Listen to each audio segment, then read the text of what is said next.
بسم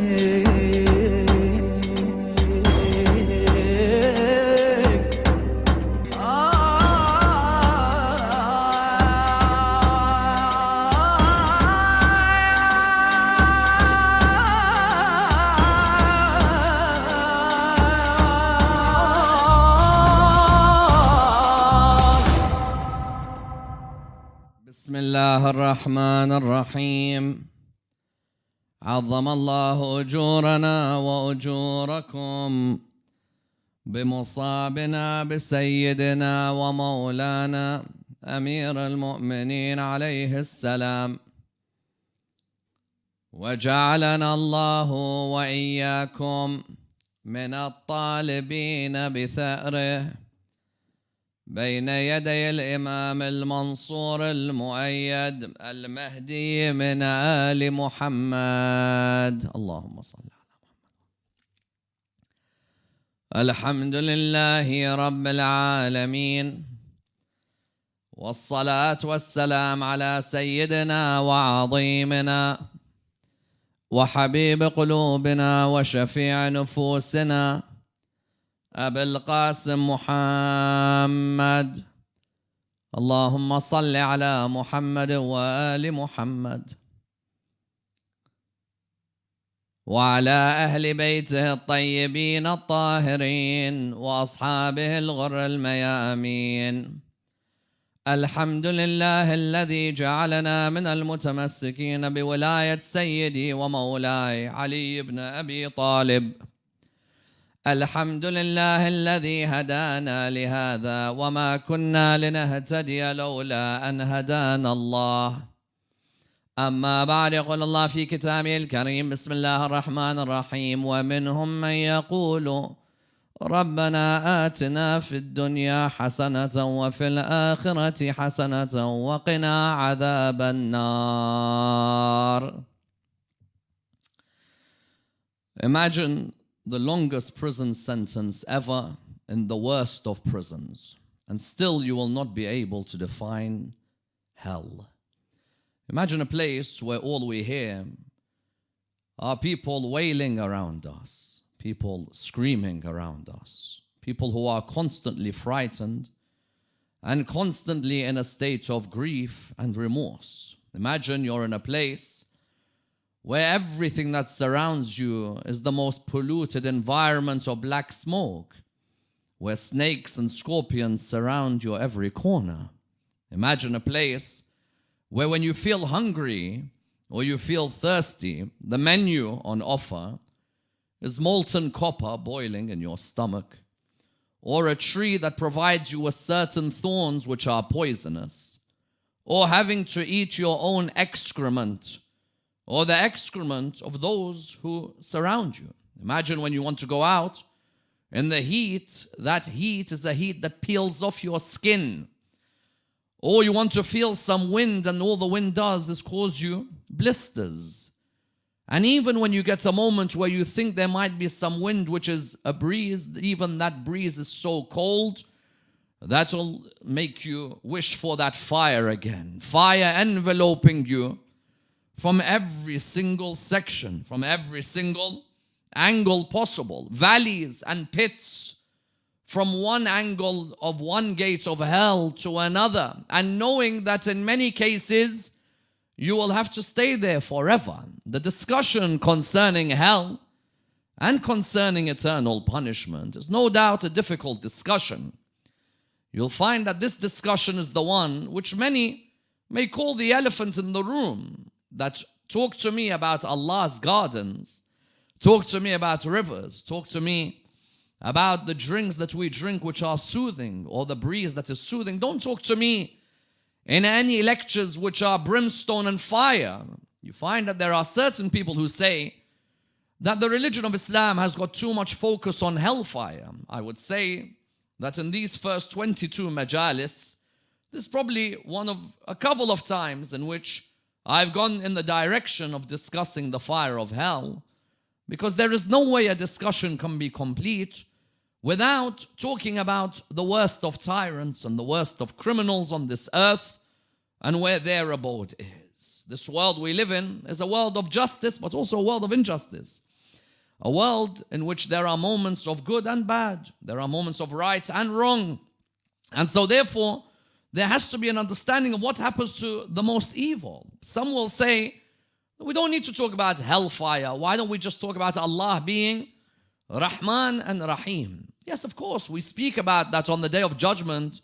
Allah subhanahu wa ta'ala is Rahman and is Rahim. And we will see shortly His Rahmah also where? We will see His Rahmah as well on the Day of Judgment and in hellfire. Some will never associate God's mercy in hellfire, but there is a mercy of God in hellfire as well. But likewise, at the same time, sometimes those who say, I don't listen to lectures because these Maulanas or these priests or these rabbis, as we know, the Abrahamic faiths, all have their own understanding of the concept of hell and heaven and the hereafter. They say that these only speak about fire and burning. Yes, on the one hand, there may be some who all their lectures are focused purely on fire and burning and punishment. But sometimes these are what we may refer to as, when people say this, kalimat haq yurad biha batil, that it's a true word, that some focus on that. But also the attitude is an attitude that don't talk to me about hell. And that same attitude is what the incumbents of hell will be the ones who will admit that whenever the messengers came to us, we always would say that don't talk to us about hell. That type of attitude is not one that we should have. If I'm not scared of hell because of the way I live my life, then what's wrong with having a discussion about hellfire? My Lord discusses nar, the fire, Jahannam, hellfire, and the different categories of hell throughout the Holy Quran. In some cases, He'll give different names, and tonight we'll explore the different gates of hell and who goes into which gate, and so on and so forth. Nobody should be, in a way, frightened to discuss. What we should be doing is supplicating to Allah subhanahu wa ta'ala that we never taste hell, not even for a few moments.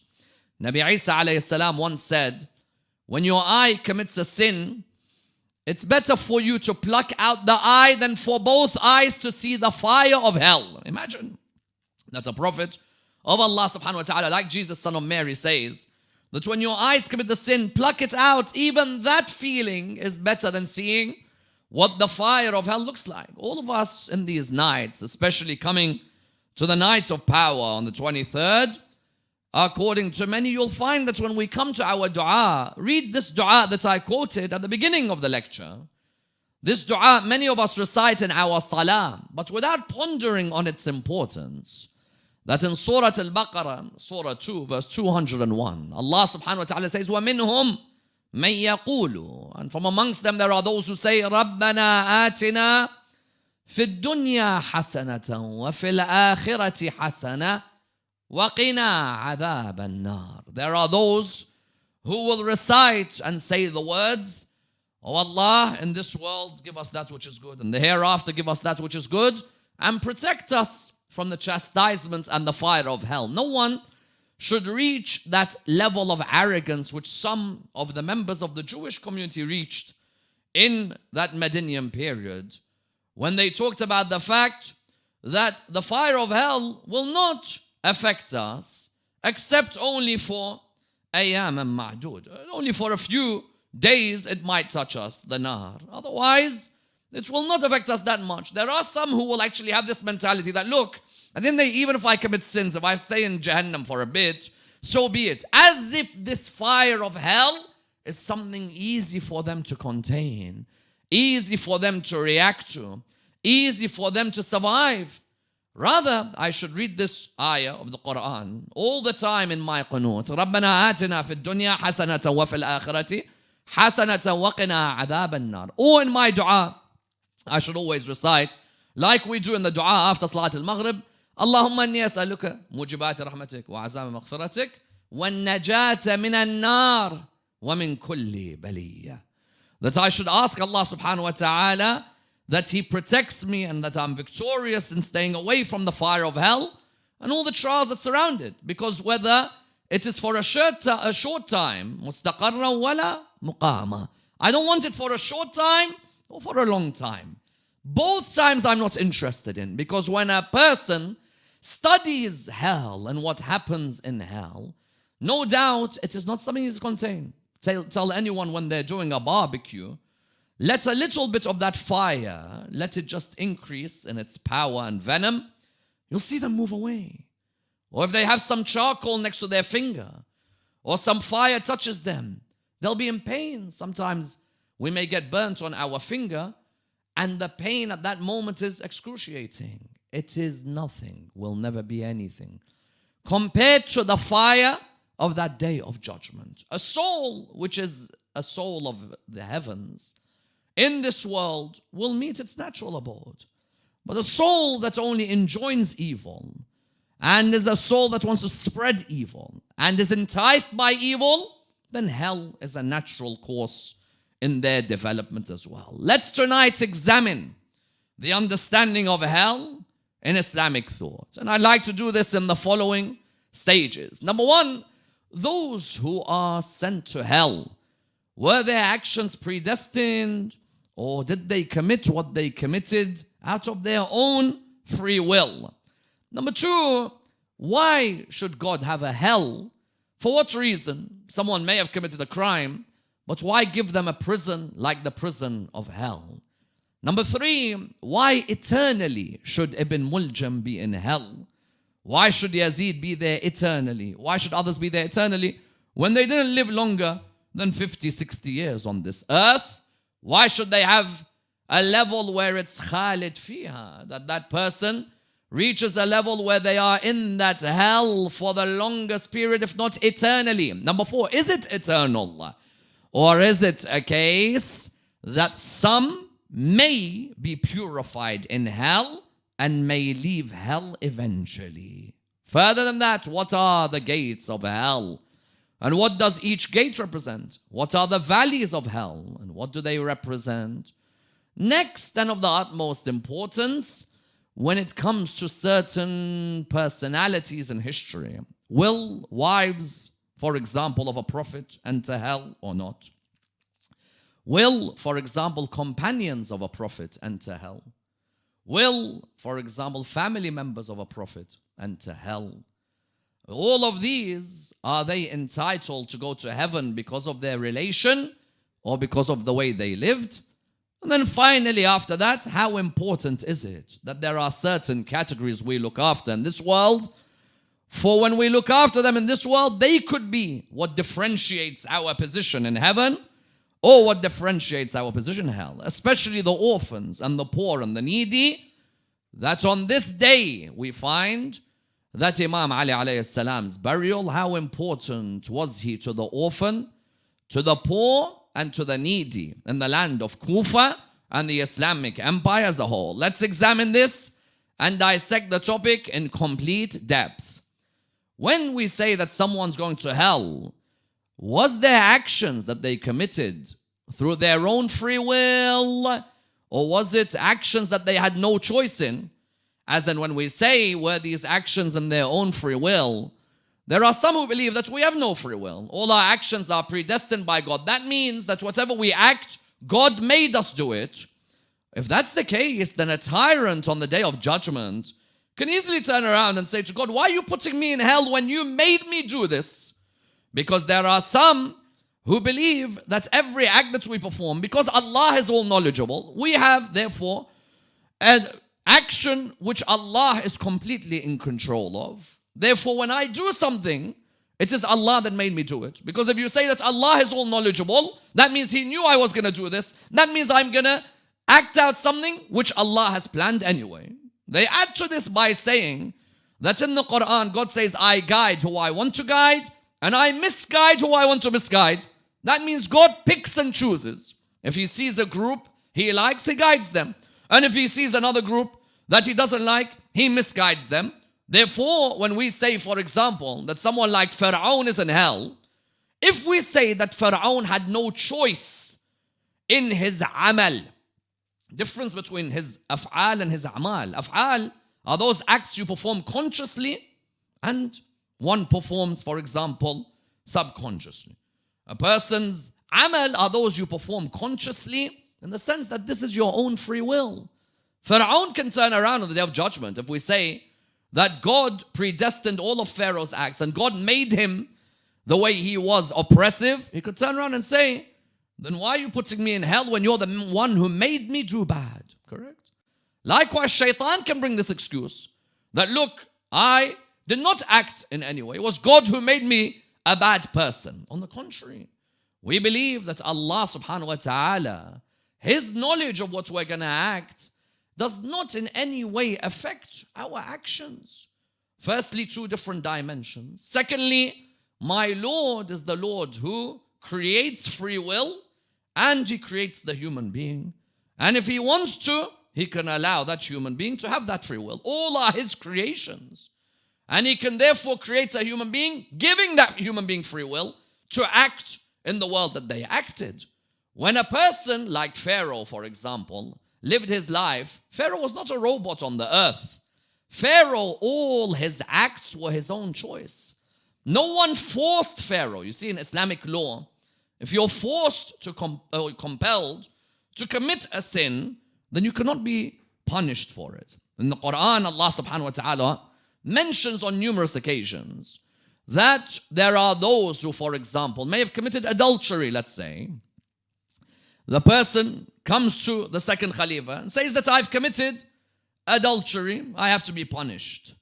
And when the second Caliph wants to punish her, the reply that comes is, let's see what Ali's judgment is. Imam Ali alayhi salam said, why did you commit adultery? She said, because I have children who are hungry. And the only way that I could feed them was having to commit a sin. And then from committing that sin, then the wage that I got was to feed my kids. Imam referred to Surah 5 verse 3 of the Holy Quran. Those who are compelled to sin while in a state of hunger. A person who's compelled to sin in the sense that someone's put a gun on their head and said, if you don't do this, we will kill you. That's a different story. Pharaoh was not compelled to kill the newborn males in his community. He was told by somebody that we have received news that there are newborn males that eventually are going to be born who will take over your kingdom. Okay, go ahead, kill all of them. That Pharaoh, that was his own amal. Nobody forced him. Likewise, when we look at someone like Yazid, Yazid was not forced by anyone to order what he ordered on the 10th of Muharram at Karbala. Did someone put a sword on Yazid's head and said to him, this is what you have to do? On the contrary, Yazid was putting swords to people's necks. Yazid ordered that Imam al-Hussein is killed in Medina. Imam al-Hussein alayhi salam leaves Medina to go to Mecca, orders that he's killed in Mecca even if he's holding the Kaaba. Imam al-Hussein leaves to go towards Kufa. Eventually they hold them in Karbala. I ask you, Yazid, Umar bin Sa'ad, Shimr bin al-Jawshan, Harmala bin Kahil, and the likes of Sinan bin Anas, all of these were compelled to do what they did at Karbala. No one forced them. The only thing they were told, if you don't do it, you will not receive a great reward from the Khalifa Yazid. Why do I mention these names? Because Nar Jahannam is for these personalities. But someone turned around and said, well, you never know, compelled, not compelled. No, these people were not compelled. Don't bring in the predestination free will card here. Because when someone tells me, Allah says, I guide who I want to guide and I misguide who I want to misguide, the true tafsir of that is, I guide whoever looks for my guidance. And I leave astray the one who's not interested in my guidance. When someone like Yazid sits on the pulpit and in his free will he says blatantly that I don't believe in none of this revelation and none of this prophethood. ليت أشياخي ببدر شهدوا جزع الخزرج من وقع الأسد لا أهلوا واستهلوا فرحا ثم قالوا يا يزيد لا تشل لعبت هاشم بالملك ولا خبر جاء ولا وحي نزل. What does Yazid say? I wish my ancestors from Badr were here. Meaning, his grandfather, Utbah bin Rabi'ah, what was he? He was of the Quraysh who disbelieved in anything called hell and heaven. Said this is all nonsense. He makes fun of this by saying, I wish my ancestors were present in Sham to see what I've done.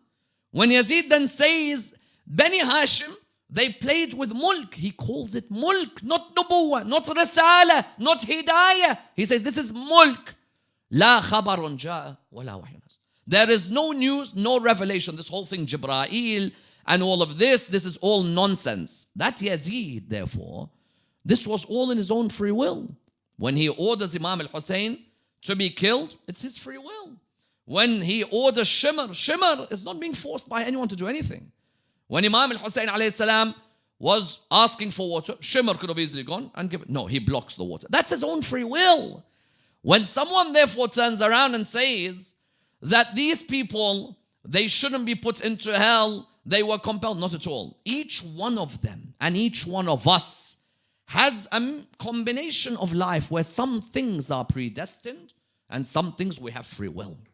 When that person came to Imam al-Baqir alayhi salam, he said to him, are all of our actions predestined or do we have free will? Imam said to him, stand up. He stood up. He said, lift your right leg. He lifted his right leg. He said, now lift your left leg at the same time. But I can't. He said, that's the balance. There's some things you're in charge of. There's others predestined by Allah subhanahu wa ta'ala. In other words, these people, all of them, had reached a level of arrogance where they literally began to mock hell. As Umar bin Sa'ad mocked hell, others began to mock hell. Fir'aun mocked hell. And they even came to a conclusion in their head. This is a fundamental point. They came to a conclusion that, look, I'm sitting here on a throne. Hussein bin Ali is on the ground. If I'm bad or I'm evil, where's his God? Where's his God? As famously, they attribute that Hussein Kamil, Saddam's son-in-law, comes to the grave of Imam al-Hussein alayhi salam in Karbala in the 1991 Gulf War and says, you are Hussein and I'm Hussein. What you going to do? This person, Yazid, when he sits on that throne, forget the actions of evil, where he's had these children beaten, had them tortured, had them whipped, had people throw stones. But forget all of these. He sits on the throne and he tells Sayyidah Zainab alayhi salam, if I'm wrong in what I've done, where's God's punishment on me? Sayyidah Zainab replied with a reply that was a message to every tyrannical leader. The ones who think that because I'm in power and I've got this izzah seemingly, she said to him, what? Don't think that Allah granting you respite is good for your soul. Rather, God grants you respite so you may add to your sins. And for you, there's a painful chastisement. That's an ayah of the Quran. Because some tyrants reach a level where they're like, if there was a God and supposedly he's so strong, where is he? Where is he? Where's these messengers who supposedly tell us about a Jannah, Jahannam? Where's their God? Here I am, Abu Lahab. Here I am, Walid ibn al-Mughira. Here I am, Yazid bin Muawiyah. I sit here and Hussein's head's next to me. He got a stick. He began to poke the eyes of Imam al-Hussein. And he began to poke the teeth of Imam al-Hussein. I ask you, someone like this, someone's compelled them to do that? He's sitting there and he's enjoying evil. There are people who may commit sins, but they'll never get ahead of somebody and play with it. Of course, Yazid's grandchildren exist. We saw them in the last few years, how they play with heads and how they mutilate heads. Those grandchildren will always be there. But you found that Yazid comes like his grandmother. The difference, there's no difference between him and his grandmother Hind. One opens up Hamza and makes sure that she eats that liver inside out. And the other one, and this is Islam. This is the sadness of Islam. And Islam, which only 50 years after Rasulullah sallallahu alaihi wasallam, Hind and her grandchildren, the cannibal animals, are all in power in the charge of the religion of Islam. Therefore, I found some who turn around and say, they know about everything Yazid's done. Do you know what they say? I cannot do la'na on Yazid.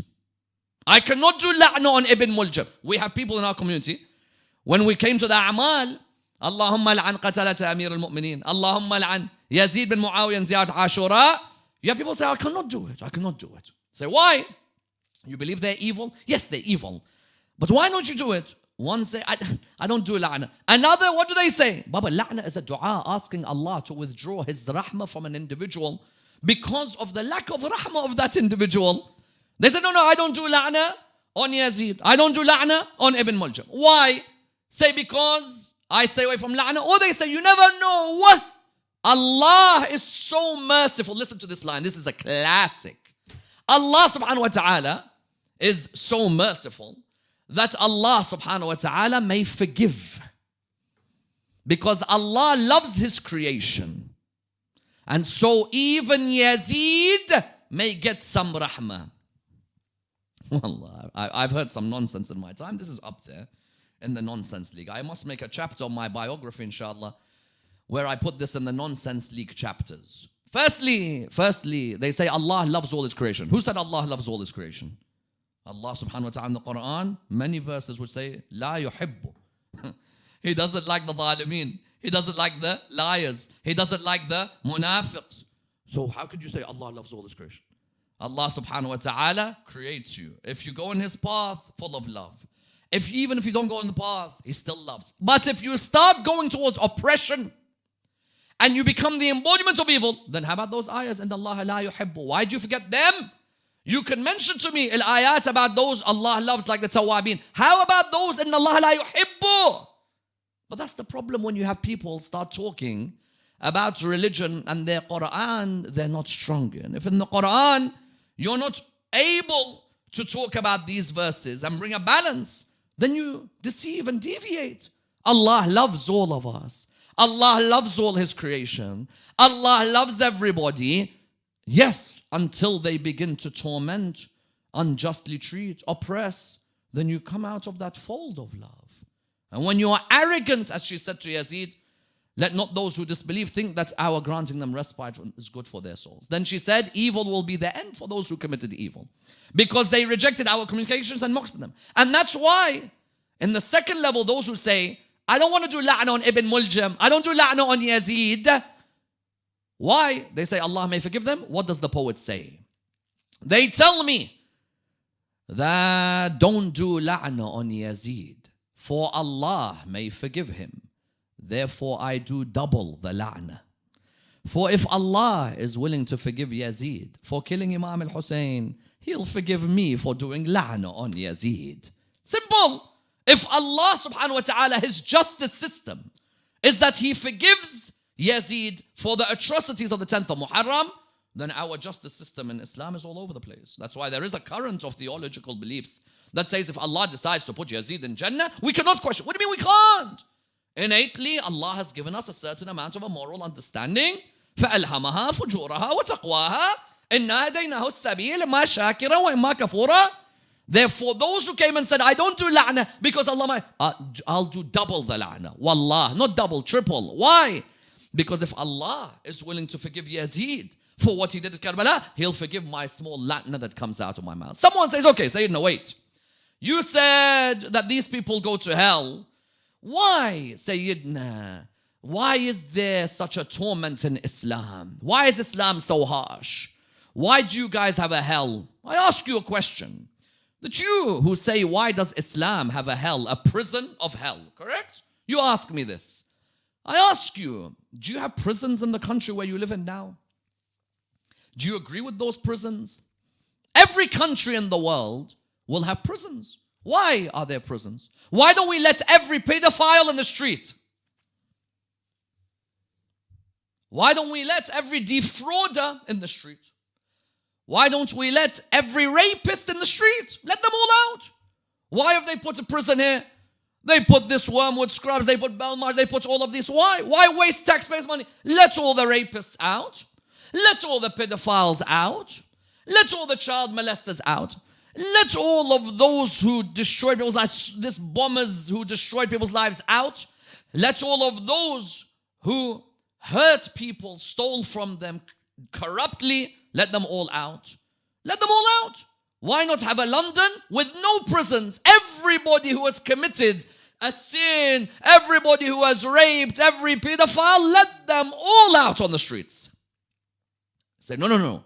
We need a prison. Say, why? Why are you being unmerciful? Let everybody out. That rapist who's raped people's daughters, why don't you let them out? Let them be free, roaming everywhere. Let them enjoy what everyone enjoys. All they did was beat a young girl in the middle of the street. Wallah, you come to the likes of Rosemary West, Myra Hindley, Brady. You come to the likes of Ted Bundy. You come to others in the world. They reached a level where it was like, yeah, I took the kids and we abused them and then we buried them somewhere. The whole country said, burn them, kill them. There are some who say execute them. There are some who say put them in prison. When you say all of this, that's not harsh. When Islam talks about hell, that's harsh. The only difference is the torment of hell is more everlasting than the torment here. You know, in prison, sometimes you could get prison sentences which are over 100 years. I ask any of you, what's the longest prison sentence in the world? Ask any of you. What's the longest prison sentence in the world today? 141,000 year prison sentence.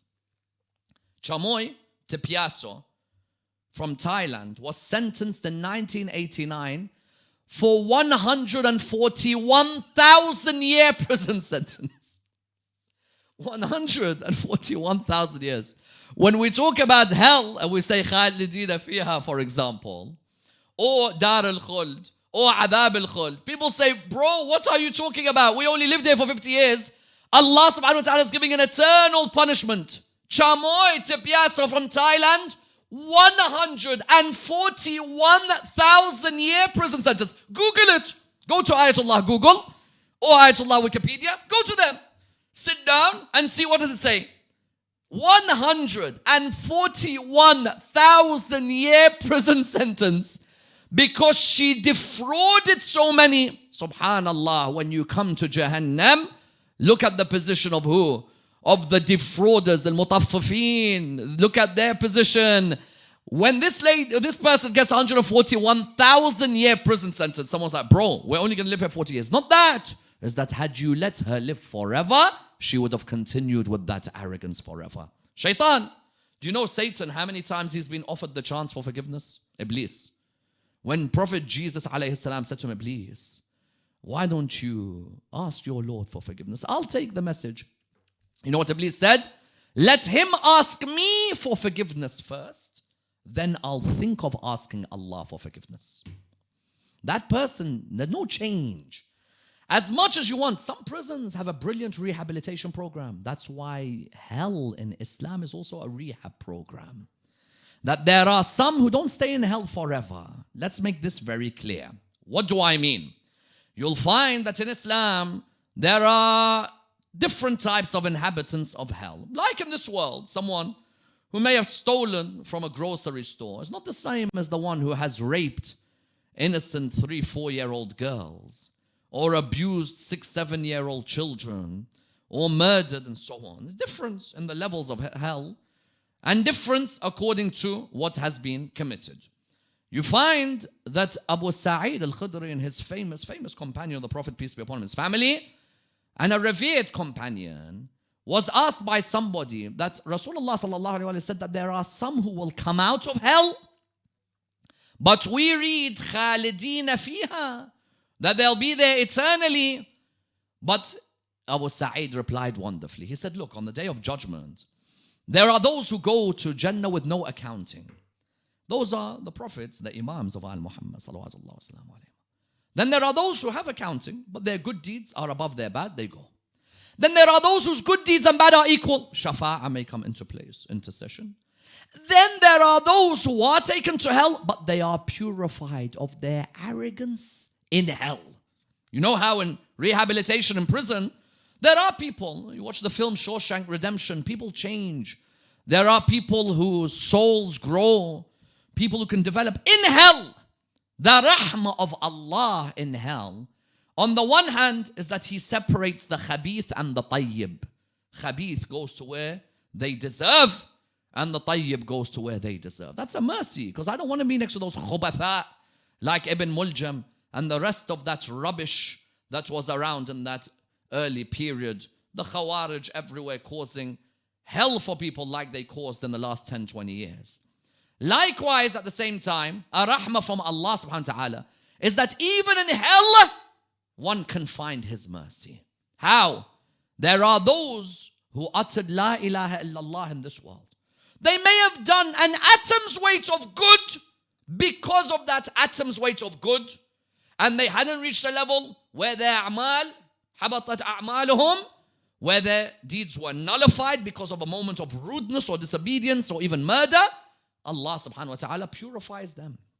Because in Surah 6 verse 128, someone says, I always read Khalidina fiha, but don't forget the clause, Illa ma sha Allah. The Quran mentions in Surah 6 verse 1 to 8 that they will stay in hell except who Allah subhanahu wa ta'ala pleases can take them out of hell.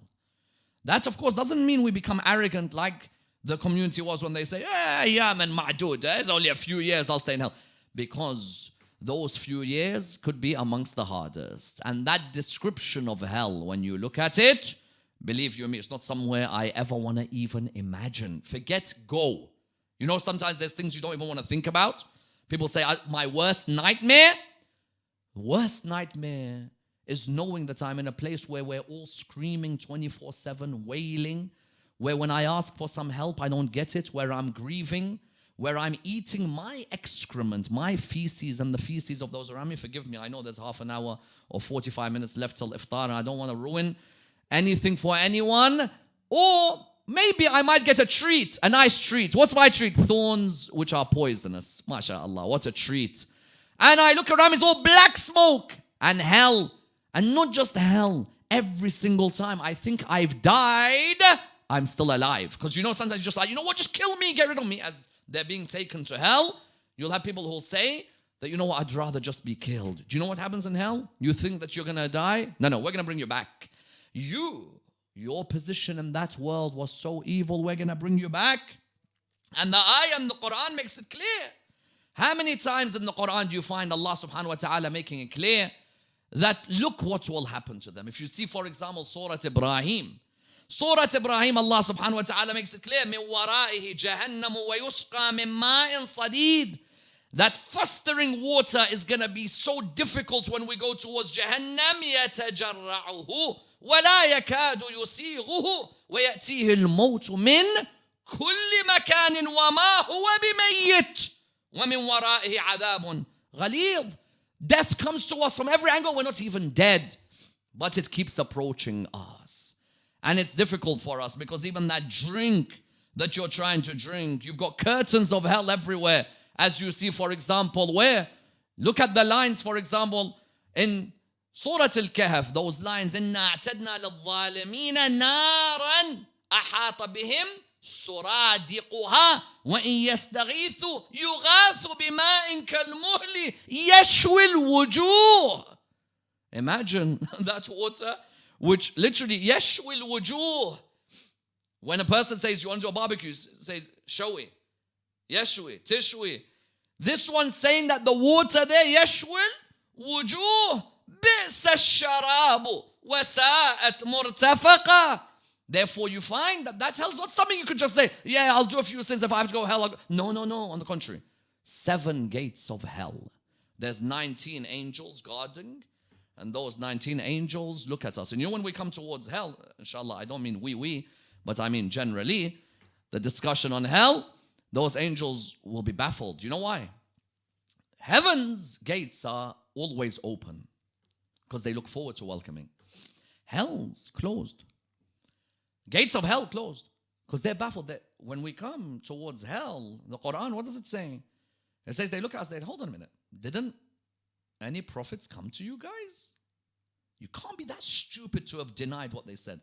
I don't care who you are in this world, even if you're the staunchest atheist, there'll always be 1% of you that wonders, could this description of hell be true? And even if you're the staunchest, don't believe in God, you still think, what if it is true? That the angels look at those who kept on making fun of God, heaven, hell, and saying this is all fairy tales and dragons. Okay. What if it is true? Because the angels at the gates of hell, they say, hold on a minute, did you guys get any messengers? And you didn't think what they were saying was true? Get in. You know what? We're going to drag you. We're not just going to make you chill. You're going to be dragged in. How many gates? levels. We could call them 7. Each one of them you could see in the Quran. Every single level of hell for a different category of people, as we said. Say someone with, I don't know how to describe it except by saying the most minor sins, not minor in the ones that can be expiated. يُكَفَّرْ عَنْهُمْ سَيِّئَاتِهِمْ, not those, but compared to the worst. Yes. Minus level, Jahim. Jahim is what? That is seen as for those who had less than everybody else. In the Quran you see خُذُوهُ فَغُلُّوهُ ثُمَّ الْجَحِيمَ صَلُّوهُ. So you find that first one, and if we are going to be sent to hell, may Allah subhanahu wa ta'ala bless all of us. May Allah reward us. وَقِنَا عَذَابَ النَّارِ. But that's the most minor. And even that one, you wish you could run out and escape. So first, Jahim.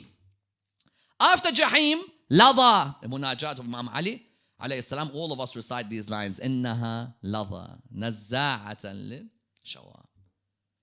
So you have Lada as well. So that's number 2. And then after that, what do you have? Saqar. Saqar is reserved for Walid ibn al-Mughira, Khalid's dad. Khalid ibn al-Walid, his father Walid al-Mughira. سأصليه Saqar. He is of those arrogant Arabs who would come to the Prophet and call him a magician all the time. إِنْ هَذَا إِلَّا سِحْرٌ يُؤْثَارٌ. Then after that, we come to which area? We come to Hutamah. وَيْلٌ لِكُلِّ هُمَزَةٍ لُمَزَةٍ الَّذِي جَمَعَ مَالَهُ وَعَدَّدَ يَحْسَبُ أَنَّ مَالَهُ أَخْلَدَ كَلَّا لَيُنبَذَنَّ فِي الْحُطَمَةِ. That's the next level. Then after that, Hawiyah. وَأَمَّا مَنْ خَفَّتْ مَوَازِينُهُ فَأُمُّهُ هَاوِيَةٌ وَمَا أَدْرَاكَ مَا هِيَ نَارٌ حَامِيَةٌ. Then after that, what do we have? Sa'ir. Sometimes you hear Ashab al-Sa'ir, Adhab al-Sa'ir. Sa'ir, by the way, gets so intense. There are pavilions with buildings inside them, with floors inside them, where you have 900 doors of hellfire. Then after that, Jahannam. So look how many levels we have. We have Jahim, we have Lada, we have Saqar, we have Hutama, we have Hawiyah, we have Sa'ir, and we have Jahannam. These are all the different levels. There are levels especially for the slanderers and the backbiters, a particular level. And of these levels, what do you find? The offshoots, valleys. So you've got levels, valleys. Valleys, coastlines. Coastlines, beaches. Water, boiling hot. Wind causes blisters. Skin, peeling off from the heat. And these valleys, all are different valleys for different people.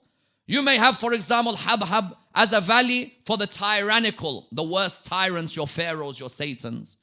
Those have the worst of the valley. Then you have a valley, they call it Hasina. That valley is for those who fought Imam Ali alayhi salam at the Battle of Jamal.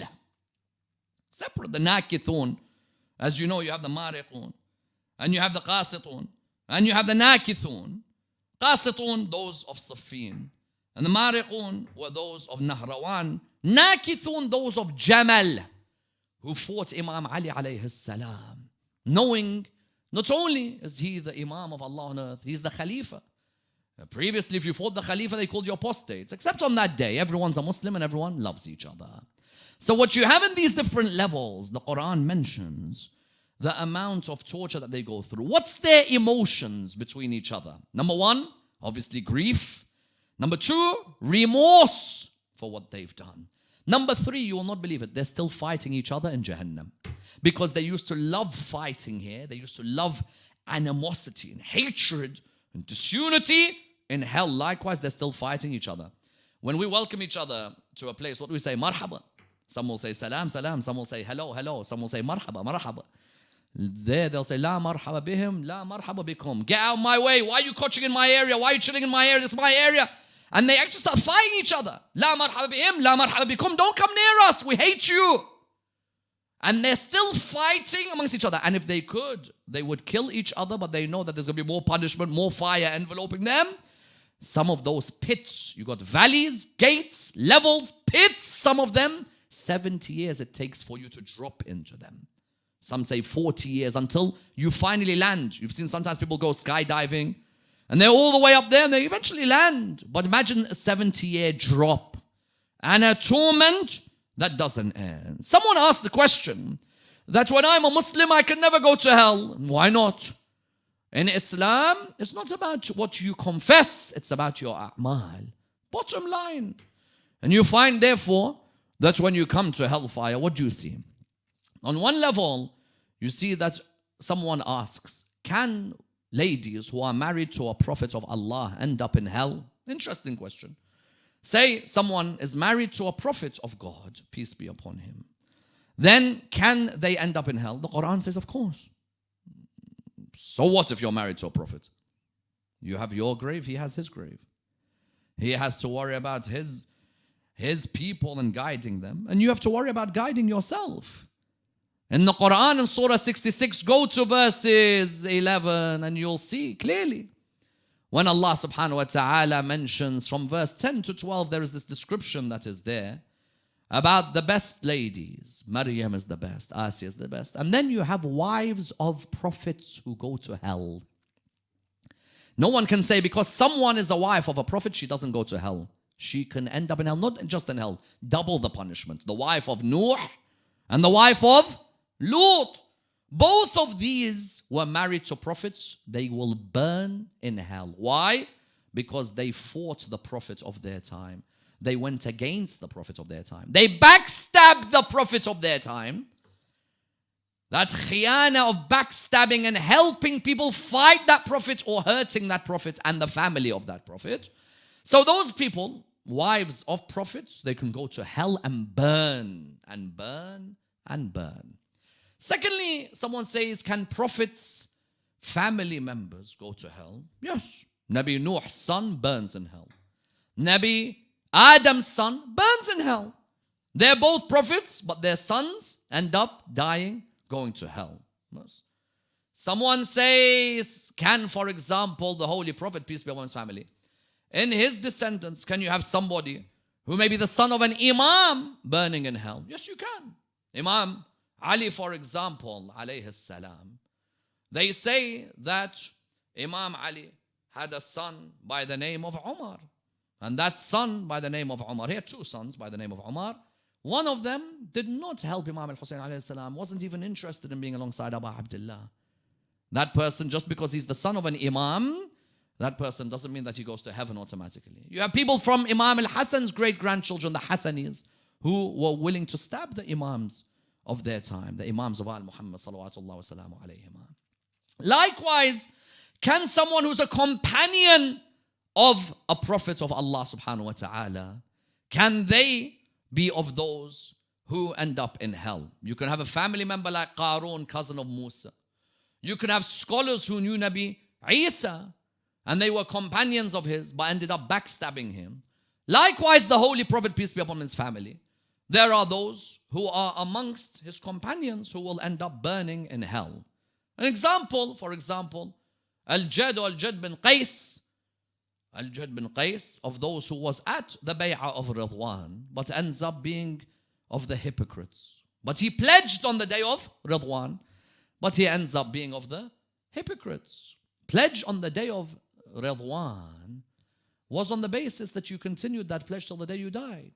This guy made excuses for the Battle of Tabuk. I cannot go, the Roman ladies will affect me, and God knows what. That person is a Sahabi, but ends up burning in hell. Abu al-Ghadi al-Juhani. Abu al-Ghadi al-Juhani was a companion of Rasulullah sallallahu alayhi wa alih. He's burning in hell. Why? Because he killed Ammar bin Yasir. Anyone who kills a Sahabi like Ammar bin Yasir goes straight to hell. Someone says, but he's a Sahabi. Habibi, Sahaba are different levels. One level, as the Quran says, Muhammadun Rasulullah sallallahu alayhi wa sallam. وَالَّذِينَ مَعَهُ أَشِدَّاءُ عَلَى الْكُفَّارِ رُحَمَاءُ بَيْنَهُم تَرَاهُمْ رُكَّعًا سُجَّدًا يَبْتَغُونَ فَضْلًا مِنَ اللَّهِ وَرِضْوَانًا سِيمَاهُمْ فِي وُجُوهِهِم مِنْ أَثَرِ السُّجُودِ. Then you have a second level of Sahaba who the Quran mentions وَمَا مُحَمَّدٌ إِلَّا رَسُولٌ قَدْ خَلَتْ مِنْ قَبْلِهِ الرُّسُلُ فَإِنْ مَاتَ وَقُتِلَ انقلبتم على أعقابكم. They run away in battles. A third who ran away in battles as well. ثُمَّ وَلَّيْتُمْ مُدْبِرِينَ, in the battle of Hunayn. A fourth who, when Jum'ah is happening, they leave the Prophet, peace be upon him, his family, and they go away. وَإِذَا رَأَوْا تِجَارَةً أَوْ لَهْوًا انفَضُّوا إِلَيْهَا وَتَرَكُوكَ قَائِمًا. A fifth who raised their voice above the Prophet, peace be upon him, his family. يَا أَيُّهَا الَّذِينَ آمَنُوا لَا تَرْفَعُوا أَصْوَاتَكُمْ فَوْقَ صَوْتِ النَّبِيِّ. Would not be revealed unless there were companions who were raising their voices above the voice of Rasulullah sallallahu. So they're on different levels. You have the greatest of them, Salman, Abu Dhar, Miqdad, Ammar, we mentioned Abu Sa'id, Abdullah bin Mas'ud, Hudayf al-Yaman, Bilal, Ja'far al-Tayyar, Hamza bin Abdul Muttalib. These are the greatest. No one comes near them.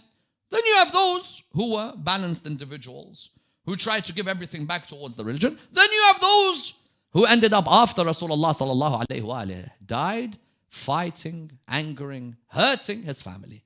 Abu al-Ghadi al-Juhani killed Ammar bin Yasir.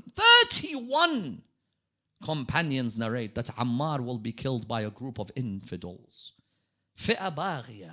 They try and translate it in a million ways. Even Muawiyah tried to get out of it. When they said to him that Muawiyah, we've now been the ones responsible for killing Ammar, we're in trouble. He goes, no, it's not us who killed Ammar. They said, but it says Ammar taqtiluka al-baghiya. The Prophet said, you will be killed by infidels. He said, not me, it's Ali. Ali brought him to war, so Ali is the one who killed Ammar at Siffin. To which Imam Ali replied, that means that the Prophet should be blamed for Hamza's death, for he took him to Uhud. So you have this Abu al-Ghadi al-Juhani. Can someone from the Tabi'un end up in hell? From the generations after the Sahaba? Of course. The likes of, for example, Hariz or Hurayz bin Uthman. These people would do la'na on Imam Ali alayhi salam. And they would love to hate Imam Ali. Likewise, Imran bin Hattan.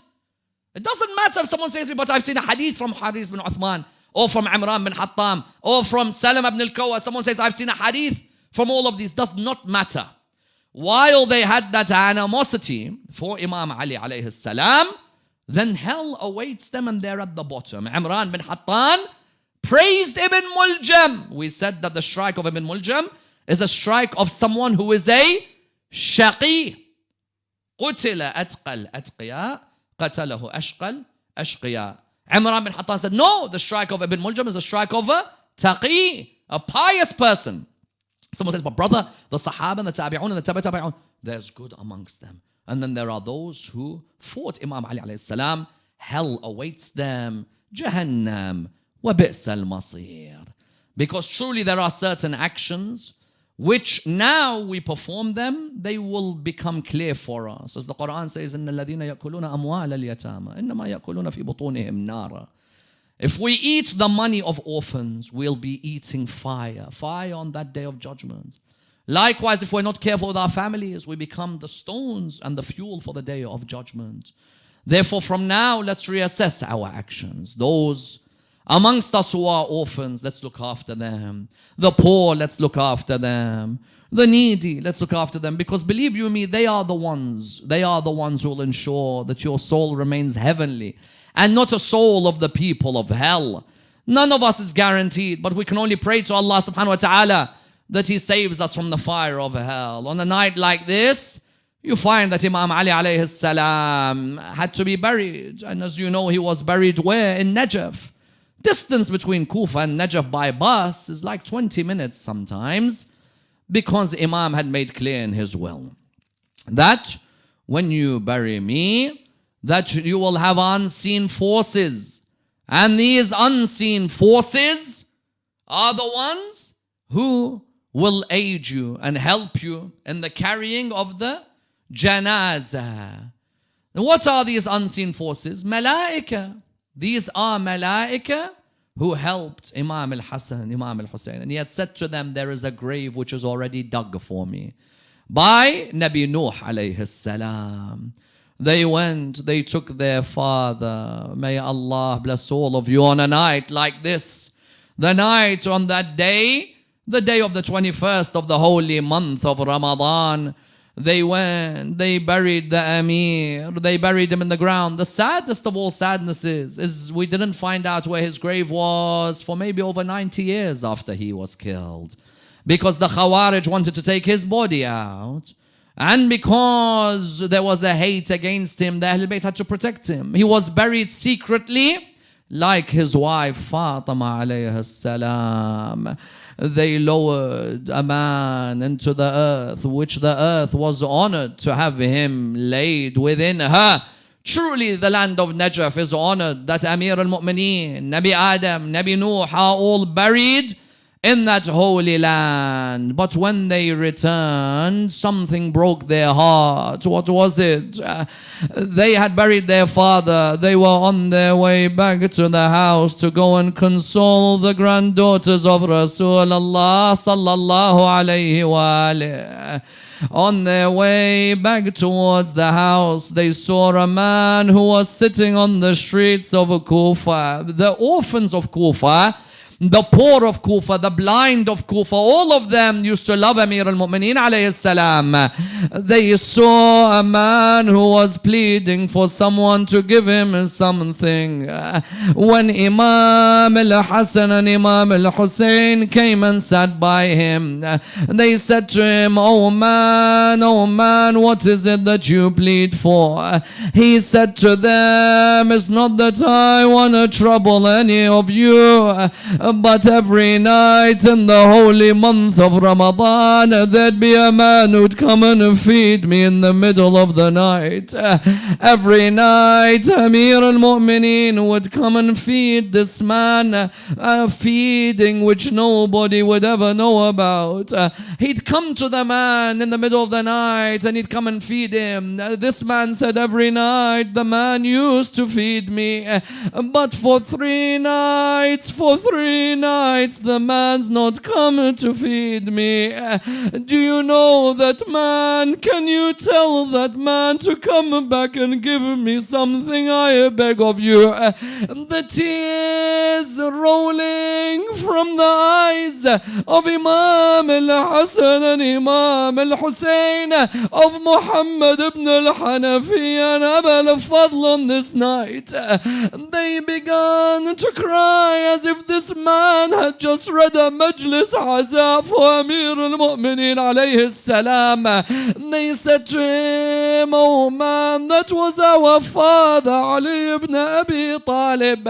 He said, so where is he? He came every night until the 19th. What happened? They said to him, oh man, a couple of nights ago he was struck on the top of his head, and only just now we buried his body.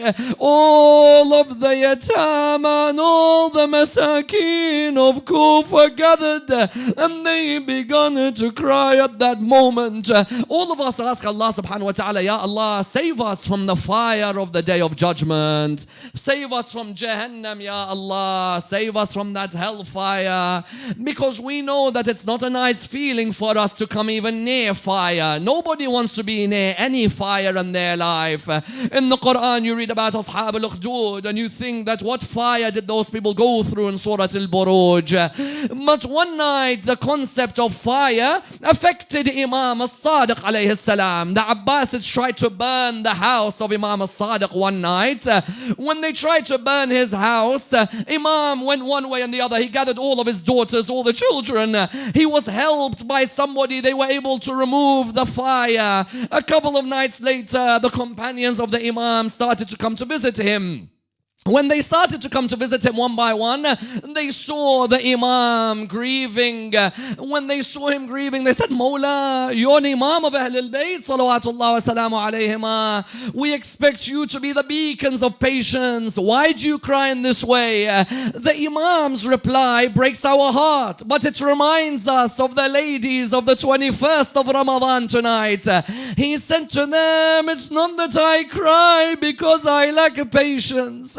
Rather, I cry because when I was going from one side of the house to the other, trying to remove the fire, at that moment I thought of the daughters of Rasulullah. And that moment when I saw my daughters going one way and the other running from the fire, I remembered the fire of the night of the 11th of Muharram, when one daughter daughter was calling out, Zainab, Zainab, come to me. And another was calling out, Rabab, Rabab, where are you? And another was calling out, Wa Aliya, Wa Husayna. I understood God on the night of Qadr. I saw the link between Allah and Haydar. I saw the link between Allah and Haydar. I understood God on the night of Qadr. I saw the link between Allah and Haydar. After he was struck, Ali was brought water. After he was struck, Ali was brought water. He offered his killer first, quenching his enemy's sword. Strengthening my Lord in my eye, strengthened my faith in my Lord, my Imam. Strengthened my faith in my Lord, Ya Imami. Seeing the sword of God struck, strengthened my faith in my Lord, strengthened my faith in my Lord, Ya Imami. Ibn Muljim, sword by blood already quenched. Ibn Muljim, sword by blood already quenched. Would it have thirst in Haydar's blood? It was drenched. Allah's sword offered water, yet would not flinch. Allah's sword offered water, yet would not flinch. The act of striking my head left him thirsty and tired. The act of striking my head left him thirsty and tired. Strengthened my faith in my Lord, Ya Imami. Seeing the sword of God struck, strengthened my faith in my Lord, strengthened my faith in my Lord, Ya Imami. Blood flowed from the man once born with his head bowed. Blood flowed from the man once born with his head bowed. His grey beard dyed with the red of his own blood. And yet when his head rose up, it rose up proud. And yet when his head rose up, it rose up proud. I bleed and yet I succeed. Awaits me my Lord's reward. I bleed and yet I succeed. Awaits me my Lord's reward. Strengthened my faith in my Lord, Ya Imami. Seeing the sword of God struck, strengthened my faith in my Lord, strengthened my faith in my Lord, Ya Imami, Ya Imami. How many were fed and quenched by this man's hand, Ya Ali? How many were fed and quenched by this man's hand? To his killer's tongue he puts his own second. To his killer's tongue he puts his own second. Even Marhab regrets the wound now reopened. Even Marhab regrets the wound now open. I should have laid down my sword, and to his Lord I should bow. I should have laid down my sword, and to his Lord should have bowed. Strengthened my faith in my Lord, Ya Imami. Seeing the sword of God struck strengthened my faith in my Lord, strengthened my faith in my Lord. Ya Imami, Ya Imami. God sends some blessings and others He returns. God sends some blessings and others He returns. He sent down the Quran while Haydar he yearns. He sent down the Quran while Haydar he yearns. The walking Quran leaves us the one return. The walking Quran leaves us the one return. Two Qurans are torn apart, both unread and both ignored. Two Qurans are torn apart, both unread and both ignored. Strengthened my faith in my Lord, Ya Imami. Seeing the sword of God struck strengthened my faith in my Lord, strengthened my faith in my Lord. Ya Imami, Ya Imami. God made signs, the moon, the sun, and endless stars, but none are greater than the man with fresh scars.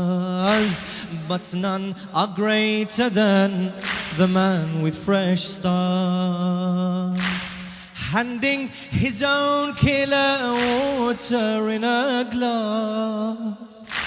Handing his own killer water in a glass.